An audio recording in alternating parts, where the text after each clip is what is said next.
works. Of course. You compete against your fellow assassins, and those who survive are rightfully proud of it. In Antiva, being a crow gets you respect. It gets you wealth. It gets you women. And men. Or whatever it is you might fancy. But that does not mean doing what is expected of you always. And it means being expendable. It's a cage, if a gilded cage. Pretty, but confining. So what is it you fancy exactly? I fancy many things. I fancy things that are beautiful, and things that are strong. I fancy things that are dangerous and exciting. Would you be offended if I said I fancied you? He's cute. Not at all. This is good to know. As for what I'll do in the future, presuming that there is one, I truly can't imagine. It might be interesting to go into business for myself, for a change. Far away from Antiva, of course. For now, naturally, I go where you go.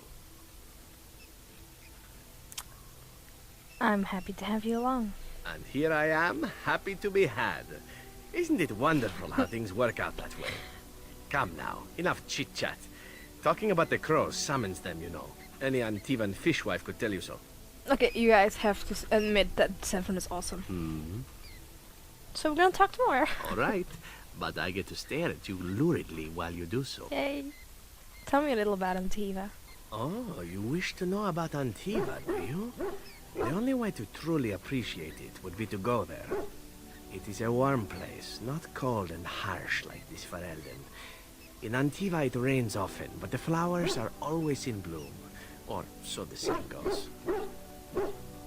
And it has assassins. Every land has its assassins. Some are simply more open about their business than others. I hail from the glorious Antiva city, home to the royal palace. It is a glittering gem amidst the sand, my Antiva city. Do you come from someplace comparable? I was born in a hive in the north. Oh, I have never seen that place. I am sure it has its charms, and its dogs. You know what is most odd? We speak of my homeland, and for all its wine and its dark-haired beauties and the lilo flutes of the minstrels, I miss the leather the most. Now that is odd. I mean the smell. For years, I lived in a tiny apartment near Antiva City's leather-making district, in a building where the crows stored their youngest recruits, packed in like crates. I grew accustomed to the stench, even though the humans complained of it constantly. To this day, the smell of fresh leather is what reminds me most of home, more than anything else. You sound like you've been away from home forever. Oh, not so long, I know. It is my first time away from Antiva, however, and the thought of never returning makes me think of it constantly. Before I left, I was tempted to spend what little coin I possessed on leather boots I spotted in a store window. Finest Antivan leather. Perfect craftsmanship. But I was a fool to leave them. I thought, Zevran, you can buy them when you return as a reward for a job well done. More the fool I, no? Indeed.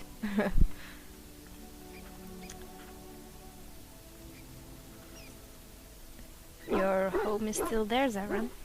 True, and it's a comforting thought. One simply never knows what is to come next. How could I have suspected I would end up defeated by a beautiful grey warden, a woman who then spares my life? I could not. Beautiful, is it? I say you are beautiful because it is true. Should I not? No, by all means. I'm glad I am to hear it. Now, if it is all the same to you, I would prefer not to speak more of Antiva. It makes me wistful and hungry for a proper meal. I love Zevran. You guys must be like, what the All right, fuck? but I get to stare at you luridly while you do so. Do you actually enjoy being an assassin? And why not? There are many things to enjoy about being a crow in Antiva. You are respected, you are feared. The authorities go out of their way to overlook your trespasses. Even the rewards are nothing to turn your nose up at. As for the killing part, well, some people simply need assassinating. Or do you disagree? You've never killed an innocent.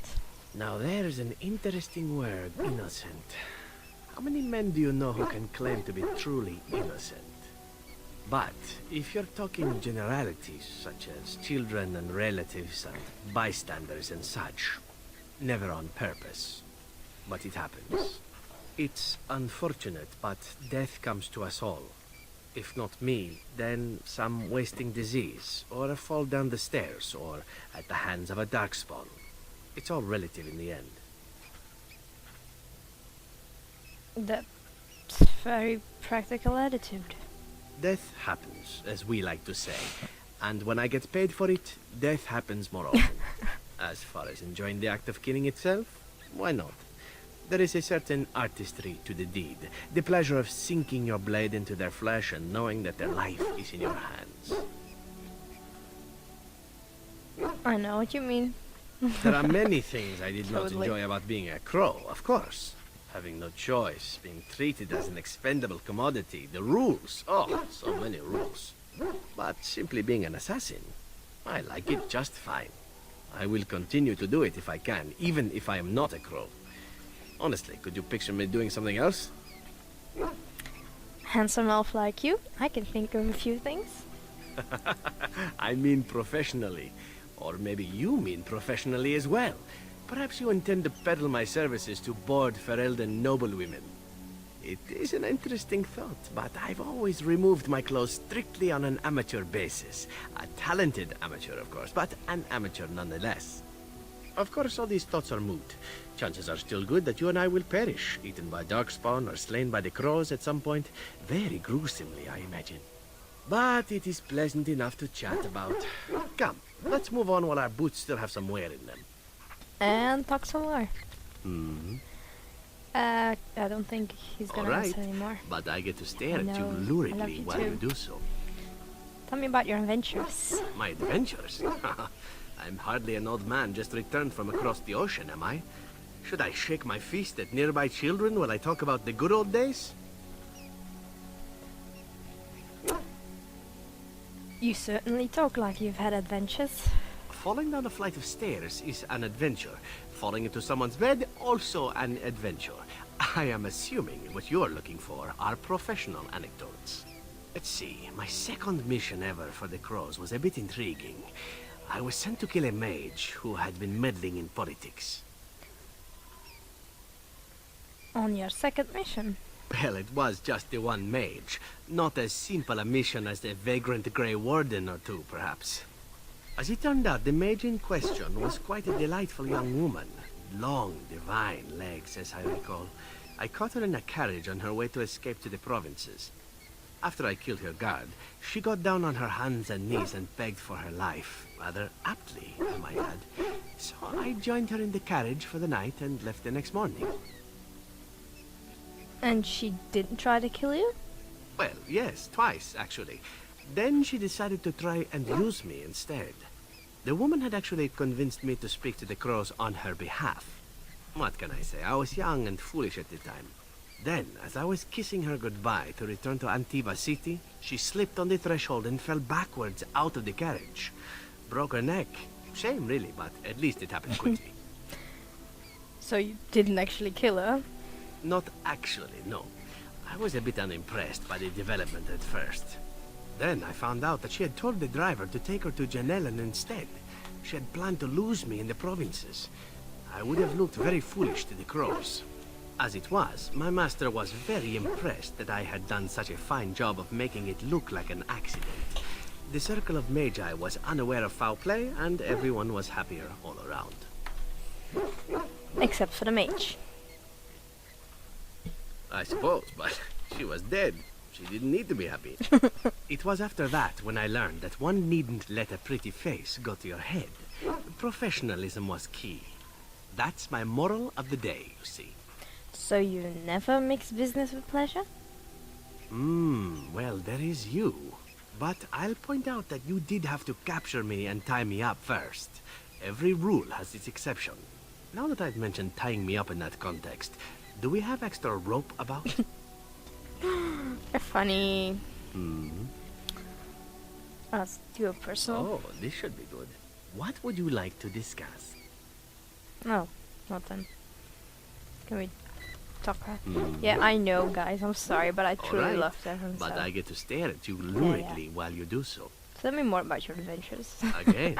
Well now, what might interest you, I wonder? Shall I describe the stages involved with Lanthrax poisoning? I watched a man go through all 7 once. If you like, certainly. No, I'll not inflict that upon you just yet. Let's see, how about the largest battle I ever took part in? That would have been the slaughter of Prince Azrin. Did you hear of that down in these parts? You killed a prince? Me? Not personally, but I did take part in the attack. Prince Azrin was 4th in line to the throne, you see.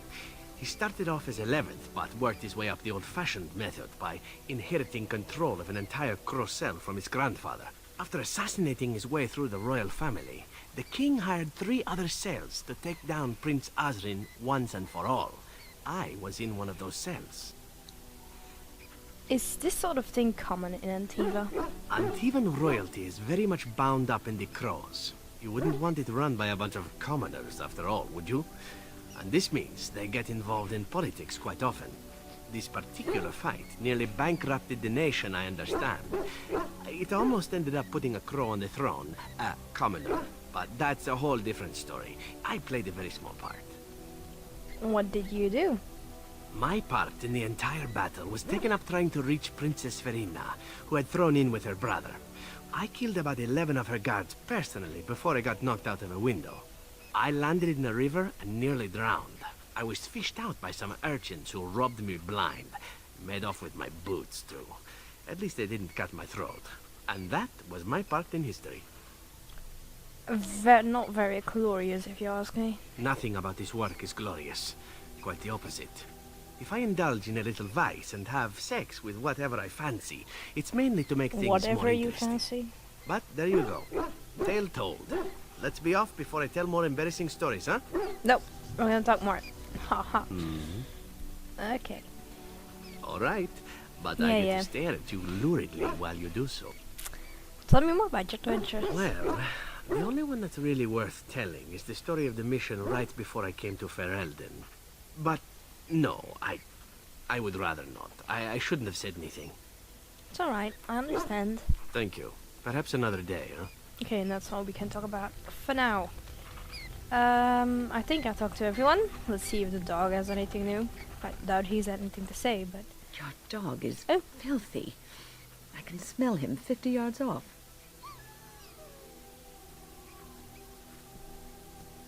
Good. He will fell our enemies with his stench. That may be so, but all the same, I would like your permission to bathe him.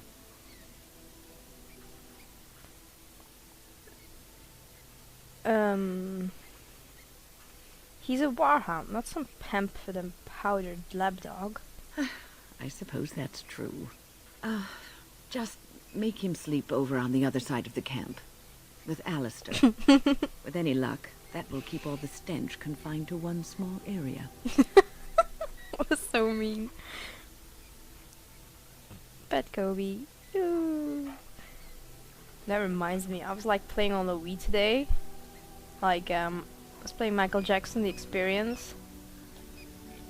And my dog literally jumped on me and he stayed on me while I was dancing for like 1 minute. He was like he was dancing with me. It was so cute. I love him. Oh, let's go take Zevran. Yes. Duh. Who else? Liliana? Indeed. And Alistair. Yes. Okay, now we've done Orzammar, the Mage Tower, and that's it, I guess. We've done. Okay. Then we're going to the Brazilian outskirts. What was I doing there? Oh my god, it's been such a long time ago.